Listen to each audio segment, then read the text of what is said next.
Hi, welcome to Expand Your Us. This is the essay posted the week of Martin Luther King holiday in 2021 and the inauguration of President-elect Joe Biden and Vice President-elect Kamala Harris. President Lincoln and Dr. Martin Luther King were quoted often on the floor of the House during the second impeachment of President Trump last week. Members invoked their memories boldly, sure that each legend would back the person now quoting them with such intensity. Collectively, the body, surely without meaning to, reminded students of history of President Lincoln's second inaugural address, given in the midst of a long-raging civil war. Lincoln aptly observed that both sides of the conflict believed their cause was righteous, and both sides invoked God's help as they fought for the decent, patriotic good guys. He said, "Neither party expected the war the magnitude or the duration which it has already attained. Both read the same Bible and pray to the same God, and each invokes his aid against the other. It may seem strange that any man should dare to ask a just God's assistance in wringing their bread from the sweat of other men's faces. But let us judge not, that we may not be judged. The prayers of both could not be answered. That of neither has been answered fully. The Almighty has his own purposes." Last week, members from both sides tried to be the spokesperson for American heroes, for hardworking, decent, patriotic Americans. Lincoln knew then, and we would be wise to remember now, that anyone pretending to speak for God best do it with a large dose of humility. Indeed, the Almighty has his own purposes.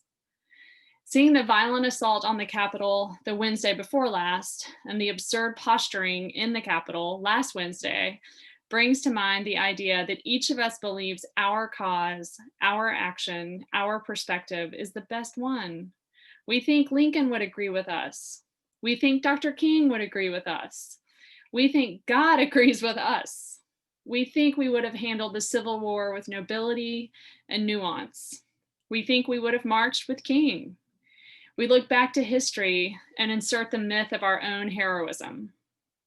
Not so fast, friends. It's difficult to realize you're living through a moment that will later define your generation. We experience life in the present tense and feel conflicted and try to do our best to make sense of our allegiance, our words, and our actions. When we look back on big American moments, moral clarity looks easy. In real time, though, we struggle to articulate our positions. I'd like to gently remind us today that the number of Americans who denounced slavery as evil was actually quite small. The number of Americans who marched with King, civilly disobeying, breaking the law, and sacrificing their own safety was quite small. In fact, the number of Americans who didn't hate Dr. King was quite small. He was widely regarded as a troublemaker and a dangerous agitator. Most Americans felt either apathetic or conflicted, and in either cases, they chose to keep their mouths shut.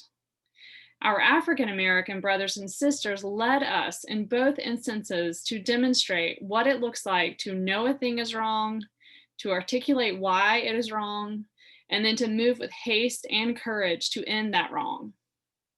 The legacy of Dr. King is rhetorical in that he articulated so much of what plagued us and named who we might be in the beloved community he worked to inhabit. Nearly everyone loves that part of his legacy, but we do so while simultaneously overlooking or ignoring his physical legacy in active, precise resistance. Dr. King is attractive to us from a distance, as we each find parts of our own humanity in the invitations he offered to elevate our higher natures and affirm the dignity of everyone. However, this year, as we mark his birth and legacy, we must examine the massive chasm in us between who we think we are and who we demonstrate we are. Most of the white folks I know would have nodded along to the words of Dr. King, but refused to challenge the grip of white supremacy in their own neighborhoods. They would have said that naming or physically challenging white supremacy was getting political or contributing to our divides. We hear the same today. Sure, I agree, things got out of hand since the election, People got too intense, but anyone speaking out about what led to those divides or to this violence is contributing to the tension. Ignore it and it will go away. We need to heal. Friends, most of us would not have marched with Dr. King. It dishonors his legacy to pretend we would have, while shunning those who speak specifically against white supremacy and racially motivated violence or fraudulent claims today. We do not speak with precision about things that make us uncomfortable. Here in Nashville, as we reflect on 2020, we talk specifically about the damage of tornadoes, the isolation of students, and the death toll of COVID. We use no such language to refer to the collective protesting of police bias and brutality, nor the systemic and societal devaluing of Black lives, nor the president's stoking of xenophobic fears. Instead, we say things like the tension from this summer, or mention our intense political divides. If we can't name it, we won't address it. And if we won't address it, let's not pretend we care enough to do anything about it. King spoke with precision, and then he acted sacrificially to bring about change.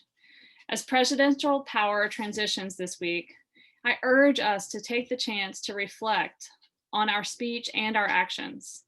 What are you willing to name as wrong, as abusive, as a lie? How do you describe what occurred in the last 8 months? How do you speak up about what happened in our Capitol in the last 3 Wednesdays? What are you willing to specifically support or disavow? And friends, I say this with great humility. I'm asking myself the same questions. These are hard moments, but I think it's time we decide what our role is in causing them or in ending them. Many Southerners in the Civil War found slavery to be a fraught and even evil institution, but they would not agree that disruptive action was necessary to end it. What good was their uneasy sentiment or lack of support if they refused to take action to stop institutionalized oppression? Many Americans in the civil rights movement felt uneasy about the caste system created by Jim Crow. They felt terrible about the indignities that Black folks had to daily face, but they would not agree that strong action was necessary to end it. Again, what good was their awkward discomfort if they weren't willing to sacrifice their social acceptance to speak out against evil? We might not have had the chance to speak up then, but we do now. If you find yourself aligned with the Republican Party's traditional platform and voted for President Trump, and now feel that you are not aligned with those people who rejected election results or brought violence to our Capitol, then I ask you to find the courage to precisely name what you are for and what you are against. Your vague discomfort with what your vote might have been supporting will not save anyone's life, nor will it save our republic. You have to name it and reject it. And I'm currently more aligned with Democratic values, and I commit to doing the same thing there.